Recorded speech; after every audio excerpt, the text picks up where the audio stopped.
Hello everyone and welcome.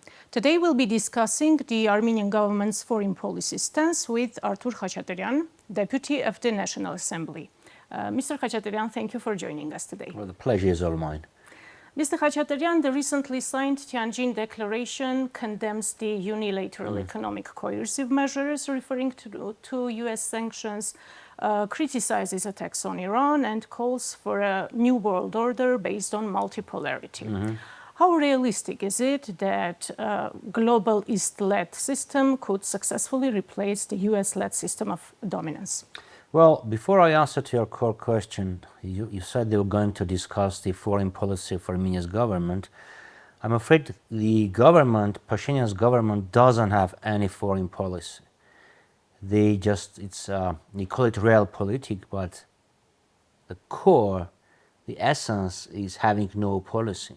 They do what they think is feasible or effective at that moment, forgetting what they have done, what they have said a second ago. Okay, I think I'll have a chance to talk about that. But look, his remark about the remark of Jim O'Brien regarding the document that was signed on the 8th of August. Last year, this time, they were just praising Biden's administration. Today, they condemned Biden's administration. So this is the essence of Armenian policy. Talking about whether it's realistic or not, well, we see that the global world has come to its end. We see that we are moving toward a fractured world order. And if you look at the scenarios developed by politically neutral leading consultancy company, and they say that it's the end of global world, it's a fractioned world. We see the rise of global East. We see fractions between United States and the European Union on several issues. So I think, yes, we are moving towards a multipolar world order. Is this good or no? I think it's good because I'm not talking about the US, China, or anything else. I'm talking that having multipolar world helps to sustain balance. Because if there is a hegemony of one country, then we don't see that the world order works. After the collapse of the Helsinki world, the OSCE world, we see that the rule of law has vanished, and now we see that the policy is based on force, on strength. So I hope that the several poles will counterbalance each other. Mr. Khachatryan, our current government is seeking to reduce allied relations with Russia while simultaneously strengthening strategic partnerships with the West and China. Let us recall that a year ago, as you mentioned, strategic partnership agreement was signed with the Biden administration and now with China. Would you describe this as complementarism or rather as a lack of a clear political stance? No, this is not complementarity. This is pure opportunism.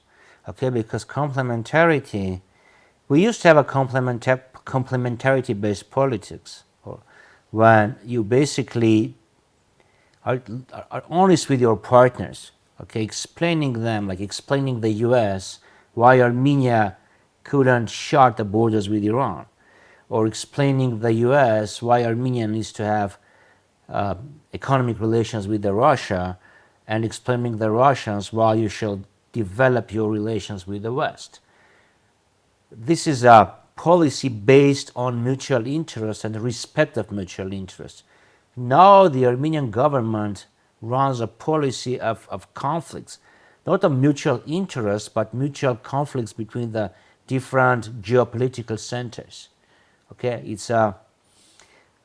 don't know how to frame it correctly, but basically you try to divide and conquer, but this is a policy that only the powerful countries can afford. Okay, now trying to capitalize on the contradictions between the West, between the South, and between the North, it can be very risky. You risk staying alone without any friends and without any allies. This is the situation that we have today. Okay, if something happens to Armenia, I don't think that any country will jump in and try to protect Armenia. I keep repeating that Armenia's military defeat was preceded by Armenia's diplomatic defeat. And because of this strange, speculative, adventurous foreign policy, I've lost all your allies and didn't get any new allies. So this said, okay, it's a very risky policy, very, very risky policy. You know, you go to the U.S., you say that you want to strengthen the ties with the U.S., and then you go to meet with the Russian president, call the relations between two nations brotherly relations.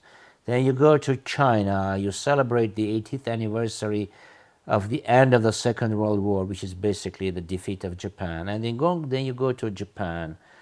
Well, you know, this kind of grasshoppers policy will not take you anywhere. Well, you take you to the collapse. It will not take you to stability, to prosperity, and to the peace. Regarding another outcome of the summit, given Pakistan's close alliance with Azerbaijan and its support during the 44-day war, was it logical for Armenia to establish diplomatic relations with Pakistan? Let us note that a day after this, this was maybe a realpolitik, called realpolitik, but just a day after that, Pakistan vetoed Armenia's membership of. This reminds me of Armenia's policy or Arab-Israeli politics. Okay, Armenia opened its embassy in Israel. This caused dissatisfaction among the Arab world and Iran. Well, you can say Armenia is an independent country. They can do anything they want. Okay, they opened an embassy in Israel, again causing dissatisfaction from Iran, and then you recognize the Palestinian state. Again, you are a independent sovereign country, at least on paper, and you can do anything you find feasible. But what was the outcome of this Arab-Israeli diplomacy? You are not friends with Israel anymore. You are not friends. You didn't become friends with Israel because of recognizing Palestine, and you worsened your relations with Arab world and Iran because you opened an embassy in Israel, in Tel Aviv. Okay, so what was the net outcome? No any achievement, just losses.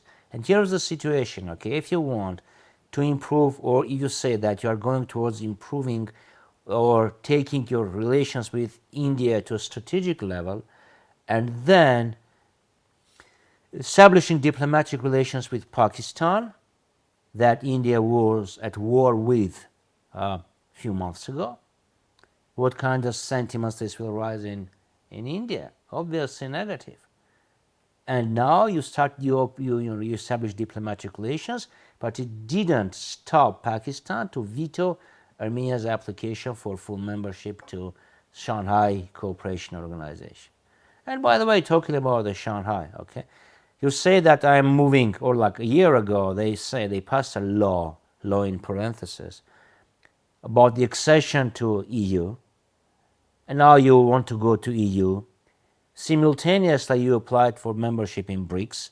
Simultaneously, you applied for membership in Shanghai Cooperation Organization. Simultaneously, you say that the membership in Eurasian Trade Union is very, very important for the country. Okay, what does this mean? Okay, in the EU, in Eurasian Trade Union, Shanghai Cooperation Organization, in BRICS, these people see that, you know, Armenia is not a reliable partner. They just try to speculate on the member. Okay, they try to take short-term opportunities from joining this organization, but they don't know what they want to achieve. That's why, okay, you know, you cannot trust anyone who doesn't have clear vision, clear goals. Mr. Khachatryan, at the SCO summit, Aliyev referred to the Zangazur corridor, while Pashinyan condemned this term and Aliyev's vocabulary. Is it truly significant? Is it important, this wording? Is it truly significant, or is it just an attempt by the Armenian government to frame it as a route and to ease the public sensitivity about granting Azerbaijan a corridor? Well, right after signing of this document, by the way, this was a joint declaration by Pashinyan and Aliyev. This was not a trilateral declaration. President Trump just witnessed signing this declaration. But if you go to Pashinyan's, to Prime Minister's webpage, you'll see that trilateral declaration. So this shows how honest is Armenian government. Well, right after this declaration, there was lots of criticism from inside and from outside of Armenia, saying that if Armenia allows for unobstructed access to Zangazur for Azeris, this means Armenia gives a corridor to Azeris. And then in the Turkish press, in Azeri press, they were saying that, okay, the Azerbaijan and Turkey reached what they were dreaming about for decades. Now they have a corridor. I think Pashinyan tried to dismiss concerns in Armenia, saying that it's not a corridor. But again, unobstructed access means corridor. Pashinyan tries to capitalize on lack of global or universal definition of the word corridor. Like the World Bank defines corridor as a piece of land where they have multimodal means of communication pass through this corridor, this land stripe. I think that was the reason when they tried to object Aliyev. But Aliyev was in Washington, and he could say that, well, you shall respect Armenia's territorial integrity, sovereignty, and so on. But we didn't see that. But if the more in-depth analysis shows that though they signed this document, but there are still very many unresolved questions. Like this little quarrel in Shanghai shows that there are still very serious contradictions between Armenia and Azerbaijan on the use of corridor, on the legal status of the corridor. Other than that, okay, these documents are one or the other document that was initial something called the peace agreement. They say that Azerbaijan, the parties shall refrain from mediating into legal internal affairs, but we see that Azerbaijan keeps stressing about their demand to Armenia to change its constitution. What is this? It's just interfering into internal affairs of the country. So they said this means that the document that was signed in Washington, it was a beautiful signing ceremony, beautiful words, but Azerbaijan already from the next day breaches its promise. So the government says, Armenian government says, now we have established peace, but we see that Azerbaijan doesn't respect its signature. 24 hours haven't passed lapsed, and Azerbaijan again intervened into Armenia's internal policy. So the reports of peace, I don't want to say the eternal peace, but sustainable peace, long-lasting peace, they are just overly exaggerated. This document hasn't solved any core problem for Armenia. Azerbaijan got at least two tangible results. The first is Armenia and Azerbaijan together signed a petition or an application to OSCE to dismantle the OSCE Minsk group. The platform, international platform where Artsakh negotiations were held, the international arena that was basically shaping the future agreement between Armenia and Azerbaijan and Nagorno-Karabakh, Artsakh, and also U.S. promised not to waive, but to stop the Section 907. And plus the promise by Armenia to give an unobstructed access. What did Armenia get? Nothing. Azeri troops are still on the territory of Armenia. Armenia's roads are blocked by Azerbaijan and by Turkey. The issue of Artsakh hasn't been touched upon at all. Azerbaijan, well, Armenia didn't demand from Azerbaijan to return the prisoners. Moreover, Pashinyan urged Trump not to raise this issue with Azerbaijan. So Armenia didn't get anything. Instead, Azerbaijan get everything.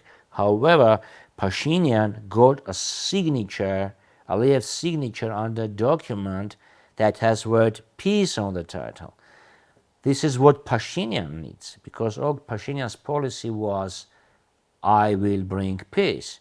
Now, a few months before the elections, snap elections or regular elections, doesn't matter. His policy was, I will bring you peace. Now he can take this paper and go to the public, to the constituency, and say, look, I brought peace. Now vote for me so that I can implement the peace agreement. And by the way, Arat Mirzoyan, the foreign minister, even said, initialing this document can be even more important than signing the document. If by initialing you brought peace, then you don't need to sign any document. Because if it's already peace, then you don't need a document. If it's not a peace, but still Armenia is under blackmail to go to concessions for a truce, then they are bluffing, they are cheating the own population. Mr. Khachatryan, during the SCO summit, Pashinyan held a closed meeting with Vladimir Putin. Considering that the suggestion may have come from Pashinyan, what could be discussed? What could be the topic of the discussion and what might have been on the agenda? Let us also note that another visit by Pashinyan to Russia is expected at the end of September. Can Pashinyan resolve the contradictions between the Washington Declaration and the November 9, 2020 agreement? Well, it's an interesting observation. Let me remind you that this January, when Armenia and the United States signed this strategic partnership charter, or I don't know, a document, right after that, Pashinyan called Putin. Now they signed this declaration in Washington, and he met with Putin and said, we have lots of issues to discuss. What they discussed, obviously, no one knows. But Russia keeps telling that the trilateral declaration of the 9th of November is still on the agenda.